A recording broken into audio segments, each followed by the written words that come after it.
Pour bien organiser un texte, pour le structurer, on utilise des mots organisateurs. On peut aussi appeler ça des marqueurs de relation.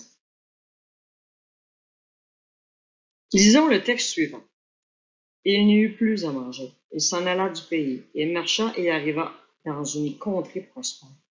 Des champs et des jardins à perte de vue, des prairies pour l'élevage, la mer et ses bateaux de pêcheurs.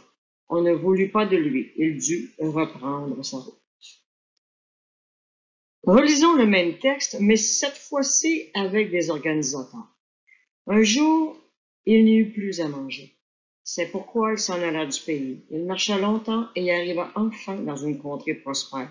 Devant lui, des champs et des jardins à perte de vue, plus loin des prairies pour l'élevage. Au fond, la mer et ses bateaux de pêcheurs, mais on ne voulut pas de lui. Il dut donc reprendre sa route. Que constates-tu? C'est clair que le texte est supérieur, plus facile à comprendre, plus facile à lire, plus agréable. On utilise donc différentes catégories d'organisateurs textuels, ou du moins des marqueurs de relation. Quel est le point commun des mots organisateurs, des connecteurs soulignés en rouge? Un jour, longtemps, enfin.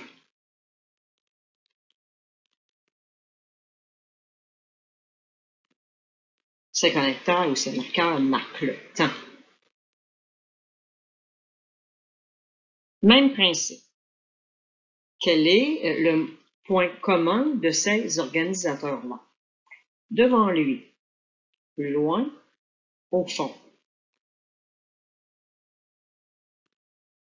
Tu vas constater que ça indique le lieu.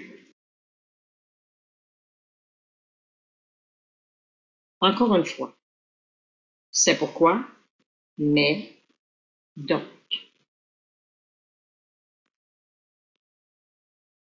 Ça te paraît plus difficile cette fois. Il s'agit simplement d'organisateurs ou de marqueurs ou de connecteurs qui marquent la séquence.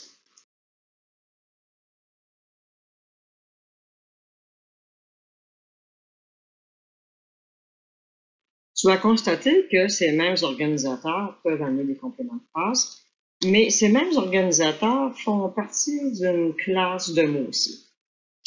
Alors, selon toi, le mais, et, donc, or et car appartiennent à quelle classe de mots?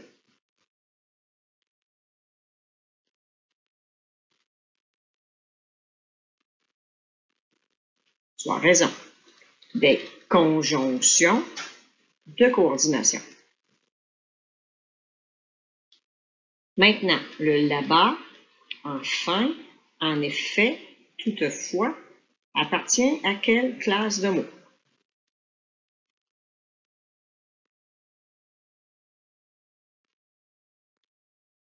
Tu l'as trouvé. Des adverbes. Maintenant, à ce moment, sur la droite, tu peux te fier au premier mot de ce groupe-là.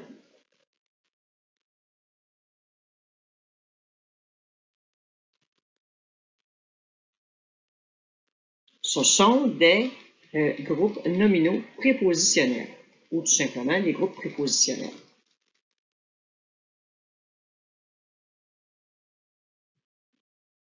On a brièvement vu à quoi servent les organisateurs, donc dans quel type de circonstances on les utilise. Maintenant, un jour, longtemps, enfin. De quel type de connecteur s'agit-il selon toi? Tu vas constater que c'était du temps, temporel. On les utilise surtout dans les textes narratifs. Ensuite, on a plus loin, au fond, devant lui.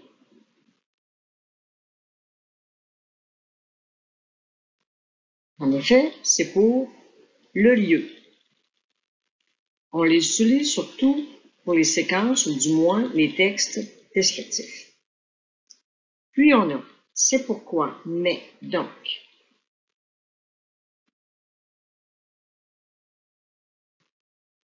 Ce sont donc des connecteurs de séquences. Ils sont aussi utilisés dans les textes explicatifs et argumentatifs.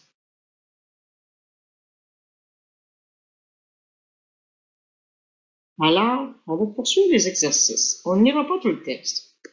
À l'époque romane, au Moyen Âge, du 7e au 12e siècle, plus tard, etc. D'après toi, de quel type de marqueur s'agit-il? En effet, tu vas trouver, on parle encore du temps, donc connecteur temporel. Poursuivons. Entre ces trois corps de bâtiment, dans la campagne, à l'intérieur, au centre, d'après toi, je pense que tu vas trouver facilement qu'il s'agissait de lieux. On peut donc dire des connecteurs spatiaux, spatial, le lieu.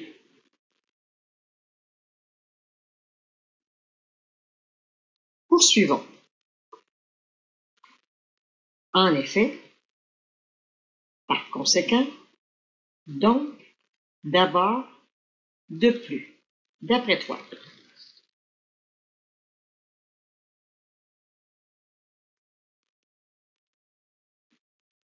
Il s'agit en effet de connecteurs logiques. Dans le tableau suivant, on te présente d'autres types d'organisateurs textuels. Des marqueurs de relation, des organisateurs. Il y a plusieurs façons de les appeler. C'est pas toujours du temps, des lieux, des séquences.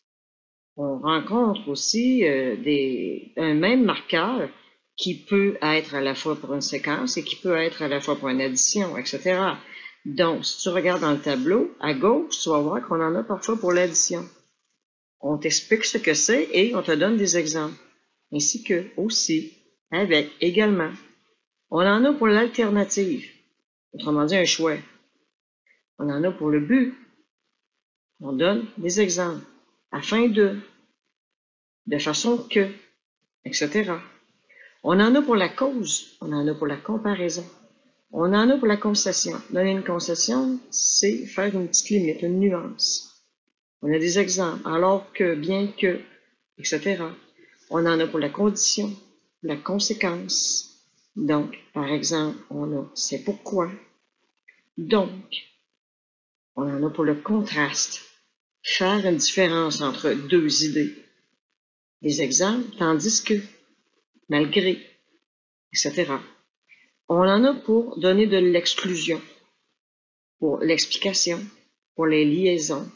Et on a vu pour les lieux. Donc, fais-toi confiance. Ce qui est important, c'est que tu en utilises des différents dans tes textes.